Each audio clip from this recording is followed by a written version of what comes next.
ክቡር ጠቅላይ ሚኒስትር ዶክተር አብይ አህመድ፣ ክቡር ኦቦ ሽመልስ አብዲሳ የኦሮሚያ ክልል ፕሬዝዳንት ናኖ ኦሮሚያ፣ ክቡር ኢንጂነር ሀብታሙ የማዕድን ሚኒስትር፣ ክቡራን ሚኒስትሮች፣ የሀገር ሽማግሌዎች፣ አባገዳዎች፣ ሀደ ስንቄዎች፣ የአርጆ አካባቢ ነዋሪዎች፣ በቅድሚያ እንኳን ደስ አላችሁ ደስ አለን ለማለት ፈልጋለሁ። ሜድሮክ ኢንቨስትመንት ግሩፕም እንኳን ለዚህ አበቃችሁ ማለት ፈልጋለሁ። እና አቶ ጀማልን የለውጡ መንግስት ከመጣ በኋላ የተደረገው ትልቁ ነገር በሀሳብ ሀገርን መምራት ነው።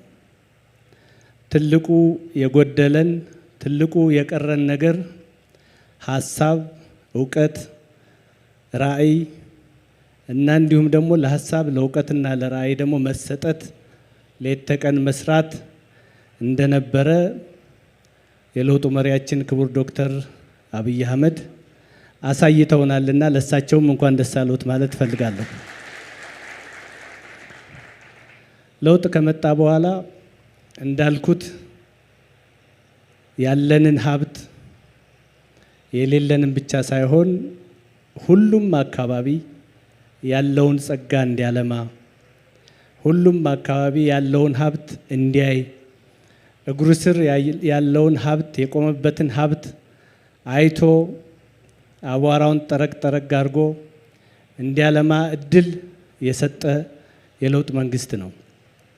ይሄ ለውጥ ከመጣ በኋላ በርካታ ነገሮች ተሰርተዋል። በቅርቡ የአፍሪካ ህብረት ስብሰባ ሁላችሁም በእርግጠኝነት በሚዲያ ተከታትላችኋል። ኢትዮጵያ ውስጥ ምን እየተከሰተ ነው? ምን እየተፈጠረ ነው? አሁን የመጣ ነው ኢትዮጵያ ውስጥ ነው ወይስ አውሮፓ እንዳይባል ደግሞ አውሮፓም እንዲህ አይነት ነገር አይገኝም። ምናልባት ወደ ምስራቅ አካባቢ ወደ እነ ቻይና፣ ሲንጋፖር ወደ እነዚህ አካባቢ የመጡ ነው የመሰላቸው የአፍሪካ መሪዎች እና ይሄ ሁሉ ነገር የተሰራው ሀሳብ በመቅደሙ ነው። በሀሳብ አገር መምራት በመጀመራችን ነው። ለውጡ እንደመጣ ብዙ ችግሮች ገጥመውናል።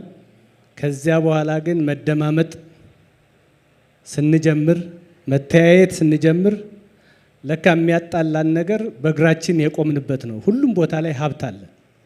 አንዳንዱ ላይ የሚታረስ አለ፣ አንዳንዱ ላይ አትክልትና ፍራፍሬ የሚሆናል፣ አንዳንዱ ላይ አዝርዕት የሚሆናል፣ አንዳንዱ ላይ ማዕድን አለ።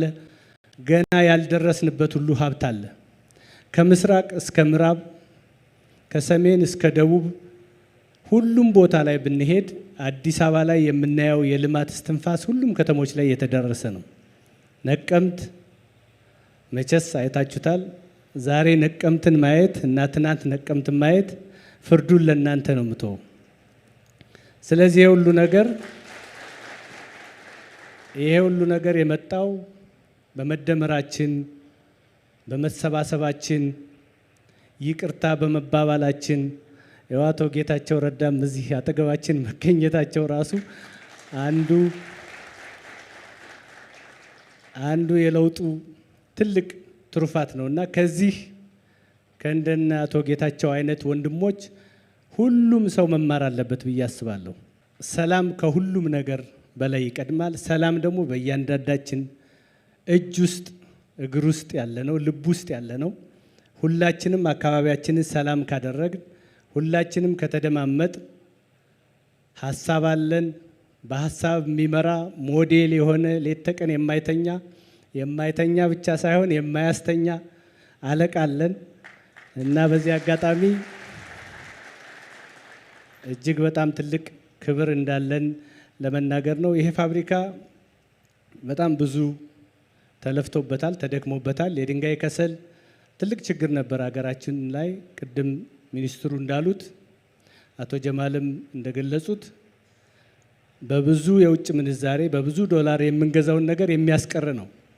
ነገር ግን ይሄ ፋብሪካ የፌዴራል መንግስት የክልል መንግስት አይደለም፣ የዚህ አካባቢ ህዝብ ነው። እዚህ ፋብሪካ ውስጥ የሚሰራ ሰው የሚቀጠር ሰው ከሾፌርነት ጀምሮ የማሽን ባለሙያውና ይሄንን ፋብሪካ የሚያንቀሳቅሰው ሁሉ ስራ አስኪያጁ ሁሉ አብዛኛው ሰው ለዚች ላርጆ አካባቢ ልማት የሚተጋ ያለውን ትንሽ ገንዘብ የሚያዋጣ እና ትልቅ ነገር የሚያደርግ ነውና ይሄ ፋብሪካ ከዚህ በኋላ ለዚህ አካባቢ ህዝብ እንዲጠብቅ አካባቢው ህዝብ ለፋብሪካው ደህንነት እንዲተጋ እና ከፋብሪካው የኳሪ ሳይት ወይም ደግሞ ማዕድኑ ከሚመጣበት ጀምሮ እስከዚህ ድረስ ያለውን ነገር ሁላችንም ተባብረን መጠበቅ ያስፈልጋል። በጣም ትልቅ ተስፋ እያየን ነው። ወለጋ ላይ ዛሬ ደምቢዶሎም ነበር። ከዚያ በኋላ ወደ ቄለም ወለጋም መጣን። ወለጋን በጣም አስሰነዋል። ያው ስለ ወለጋ ሰላም እኔ ራሴ ምስክር ነኝ። ባየነው ነገር በጣም ደስ ብሎናል። እዚህ አካባቢ እንደው ሳላመሰግን ማላልፈው ወንድሜ መስፍን ያው አንድ ወቅት የስራ ባልደረባ ነበር።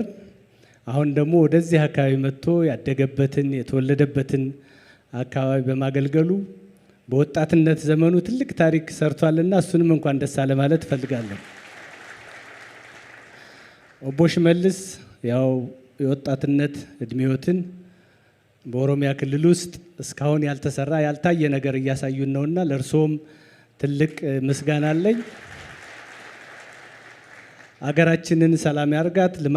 ልማታችን ይቀጥላል፣ ስራችን ይቀጥላል። ከእናንተ ጎን ነን። በጣም አመሰግናለሁ።